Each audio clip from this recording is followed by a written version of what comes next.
तो प्यारे बच्चों, गुड मॉर्निंग। आज का वीडियो भी हम प्योरली कंपटीशन के लिए लेकर आए हैं।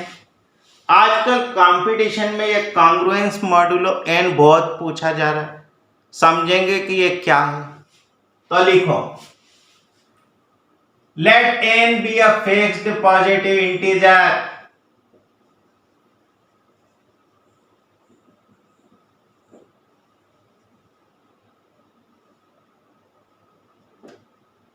two integers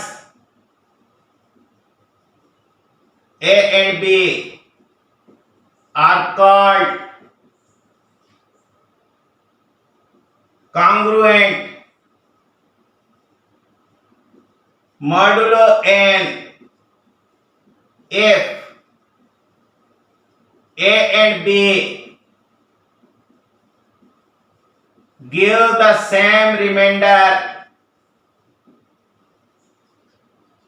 when divided by n। देखो जरा, 3 से हम डिवाइड करते हैं 5 को, तो हम देखते हैं कि रिमाइंडर 2 है। ऐसा ही 8 को हम 3 से डिवाइड करते हैं तो देखते हैं कि रिमाइंडर 2 है। हम लिखेंगे 5 इज कॉन्ग्रुएंट टू 8 mod 3, क्योंकि जब 3 से डिवाइड किया गया तो 5 और 8 के रिमाइंडर सेम थे। जरा सोचो कि एक हमारे पास क्लॉक बनी हुई है जिसमें सिर्फ 3 ही डिजिट है, 0 1 2। 3 का मतलब फिर 0 है। अगर कोई इस पर पूछे कि 5 का मीनिंग क्या है, तो देखना 1 2 3 4 5 2। अगर कोई पूछे 8 का मीनिंग क्या है, तो ये 0 1 2 3 4 5 6 7 8। 8 का मतलब भी 2 ही है।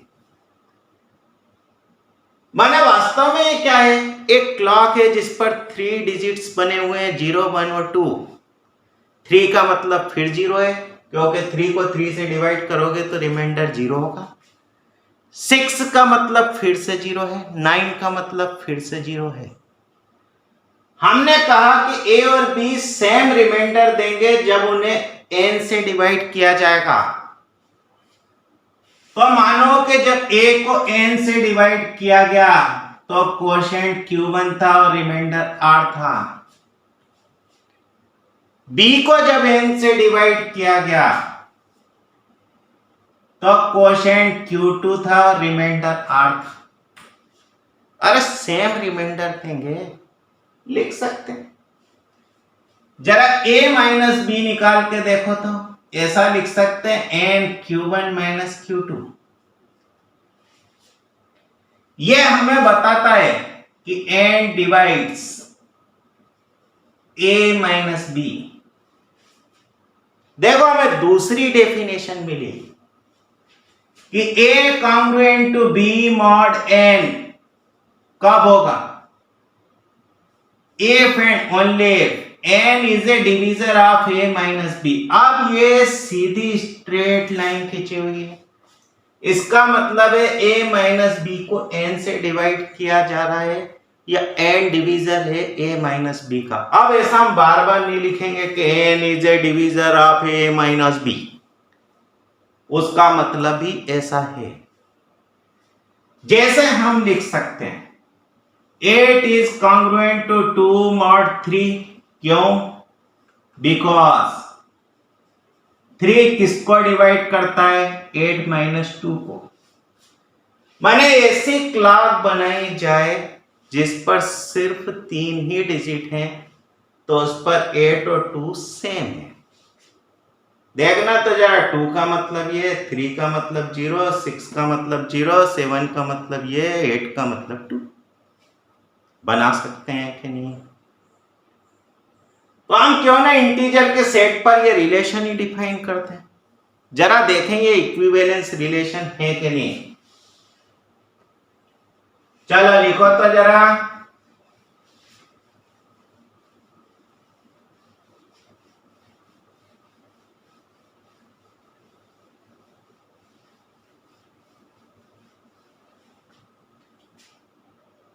Prove that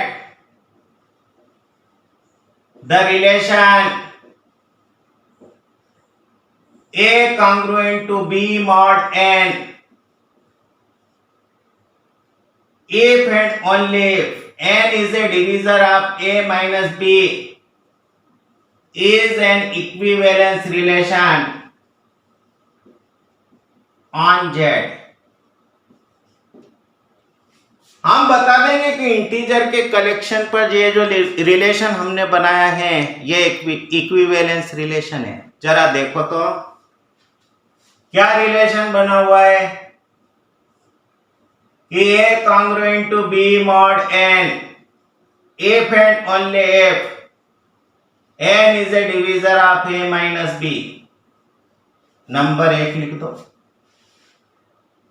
सोचो इक्विवेलेंस रिलेशन प्रूव करने के लिए हमें बताना पड़ेगा कि ये रिलेशन रिफ्लेक्सिव है, सिमेट्रिक है और ट्रांजिटिव है। जरा देखते हैं रिफ्लेक्सिविटी। देखना, since n is a divisor of 0, बोलो लिख सकते हैं कि नहीं? अरे n 0 को डिवाइड करेगा। Therefore n is a divisor of A minus A for all A belongs to Z। अगर n डिवाइड करता था A माइनस B को तो हम लिखते थे A congruent to B mod n। n divide कर रहा है A माइनस A को तो यूं लिख सकते हैं A congruent है A mod n के for all A belongs to Z। लिखते हैं congruence modulo n is a reflexive relation on Z। अरे रिफ्लेक्सिविटी प्रूव हो गई, हर एलिमेंट खुद से रिलेटेड हो गया। तो ऐसा लिख सकते हैं द रिलेशन ये is a reflexive relation on Z। बोलो बना सकोगे कि नहीं ऐसा? जरा देखना सिमेट्री प्रूव करते हैं।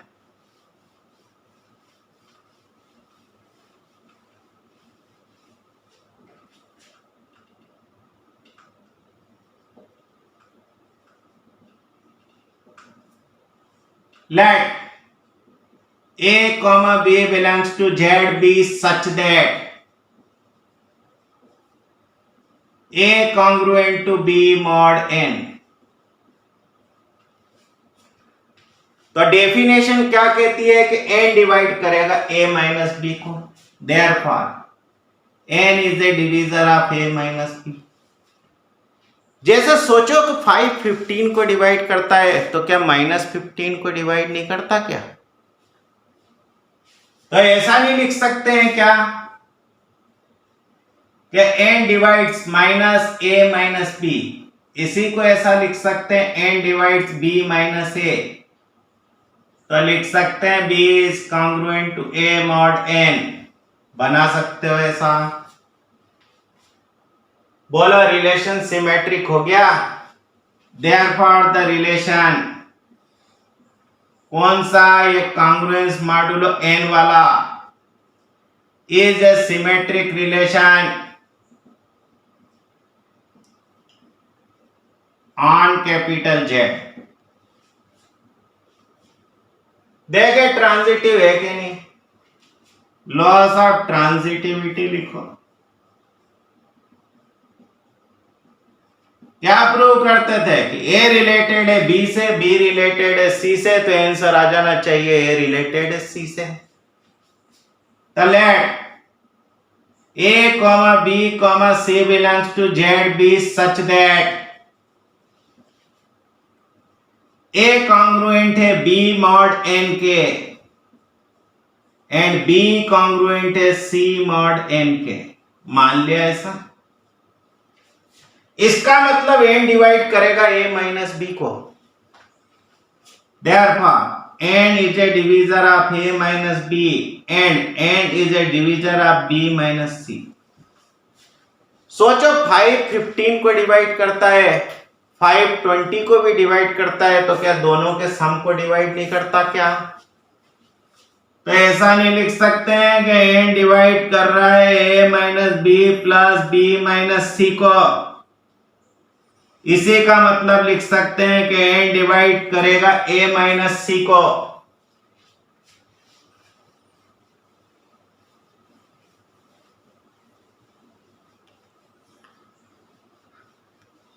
और इसी को क्या लिख सकते हो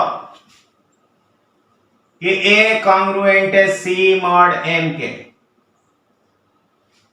बोलो a कॉन्ग्रुएंट था b मॉड n के, b कॉन्ग्रुएंट था c मॉड n के, तो आंसर बन गया a कॉन्ग्रुएंट है c मॉड n के। Therefore the relation कौन सा, ये congruence modulo n is a transitive relation on Z। बोलो, बोल दें कि इक्विवेलेंस रिलेशन हो गया। 10 congruence modulo n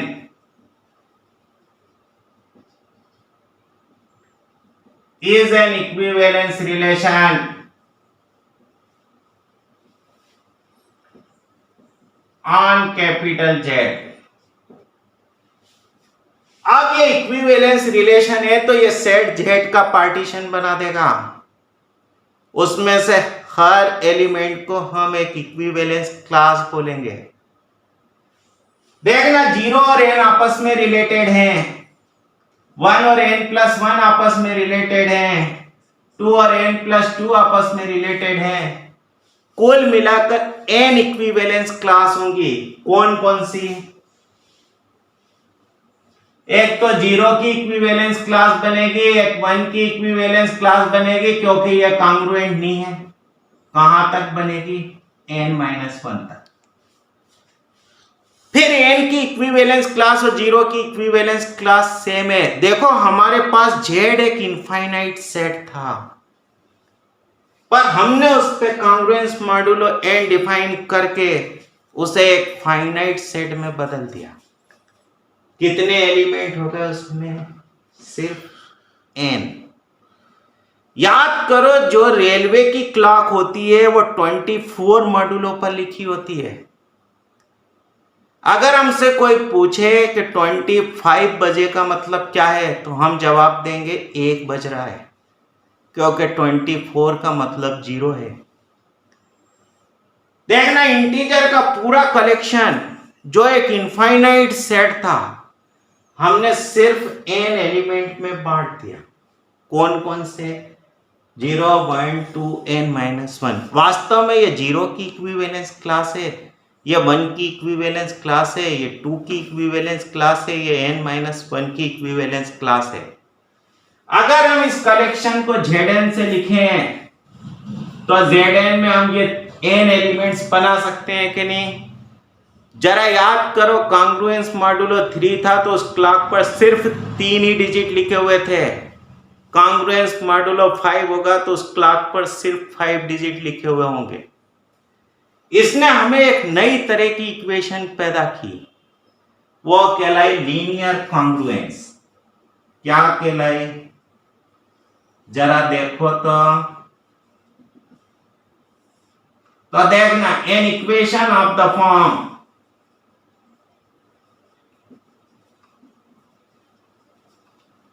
ax congruent to b mod n is called a linear congruence। अब इस तरह की इक्वेशन आजकल कंपटीशन में सॉल्व करने के लिए आ रही हैं, तो जरा इनके बारे में थोड़ा सा लिख लो। क्या क्या देखना,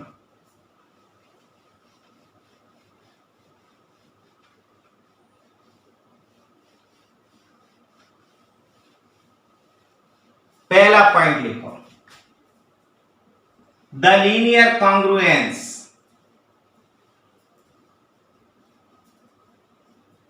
Ax is congruent to B mod n is solvable only when a comma n is a divisor of b. a comma n लिखने का मतलब क्या कि a और n का ग्रेटेस्ट कॉमन डिवीजर b को डिवाइड करना चाहिए, तभी इस लीनियर कॉन्ग्रुएंस का सॉल्यूशन बनेगा, वरना नहीं। दूसरा, if d is equal to a comma n, मानो इनका ग्रेटेस्ट कॉमन डिवीजर हमने निकाला कितना, d, then the linear congruence, कौन सी लीनियर कॉन्ग्रुएंस, जो ये ऊपर लिख रहे हैं, हैव d इनकॉन्ग्रुएंट सॉल्यूशंस। तो इस लीनियर कॉन्ग्रुएंस के टोटल कितने सॉल्यूशन बनेंगे, d बनेंगे तो इनफाइनाइट, पर वो आपस में कॉन्ग्रुएंट होंगे। हमें सिर्फ उन सॉल्यूशन से मतलब है जो इनकॉन्ग्रुएंट हैं, हमें इससे कोई मतलब नहीं है कि उसके कॉन्ग्रुएंट सॉल्यूशन कितने हैं। जैसे देखना, ऐसा है, solve 3x congruent to 2 mod 5, यो पूछा। देखना कब सॉल्वेबल थी, जब a और n का ग्रेटेस्ट कॉमन डिवीजन निकाला जाता तो b को डिवाइड करता। देखना यहाँ a की जगह 3 लिखा है, b की जगह 5 लिखा है, बोलो 3, 5 ग्रेटेस्ट कॉमन डिवीजर 1 बना। अरे 3 और 5 में क्या कॉमन निकलेगा 1 के अलावा, जो कि 1 2 को डिवाइड करता है, इसलिए इसका एक और केवल एक सॉल्यूशन बनेगा। अब मॉड 5 है तो तुम्हारे पास Z5 कलेक्शन बनेगा, उसमें 0 होगा, 1 होगा, 2 होगा, 3 होगा, 4 होगा। हमें सिर्फ इतने में से चेक करना है कि कौन सा सॉल्यूशन है, कितने सॉल्यूशन बनेंगे, जितना ग्रेटेस्ट कॉमन डिवीजर था। जरा 0 रख के देखो, क्या 0 कॉन्ग्रुएंट है 2 mod 5 के, नहीं है, ये सॉल्यूशन नहीं। अरे 0 - 2 को क्या 5 डिवाइड कर रहा, 1 रख के देखो, क्या 3 कॉन्ग्रुएंट है 2 mod 5 के, देखो ये ट्रायल मेथड है, हमारे पास वो ऑप्शन होंगे 4, ट्रायल करके देख लेना। देखना 3 - 2 को 5 डिवाइड नहीं करता। जरा 2 रख के देखो, तो क्या 6 कॉन्ग्रुएंट है 2 mod 5 के, नहीं है, क्योंकि 6 - 2 को 5 डिवाइड नहीं करता। चलो 3 रख के देखे, तो क्या 9 कॉन्ग्रुएंट है 2 mod 5 के, नहीं है। 4 रख के देखो तो क्या 12 कॉन्ग्रुएंट है 2 mod 5 के, हाँ है, क्योंकि 12 - 2 = 10 को 5 डिवाइड करता है। तो एक ही सॉल्यूशन बना इसका, कितना, x = 4। बोला एग्जाम में कभी क्वेश्चन आया तो कर पाओगे। सबसे पहले क्या करोगे, इन दोनों का जीसीडी निकालोगे, अपने आप तुम्हें पता चल जाएगा कि इसके कितने सॉल्यूशन बनेंगे। फिर उनको ट्रायल करके रख के देख लेना, अगर यह mod 5 है तो कुल मिला के हमारे पास 5 ही इंटीजर ट्रायल करने हैं, आराम से किए जा सकते हैं। यह वीडियो सिर्फ कंपटीशन के लिए बना हुआ है। इसी के साथ हम रिलेशन की सीरीज को खत्म करते हैं। तो हैव ए नाइस डे।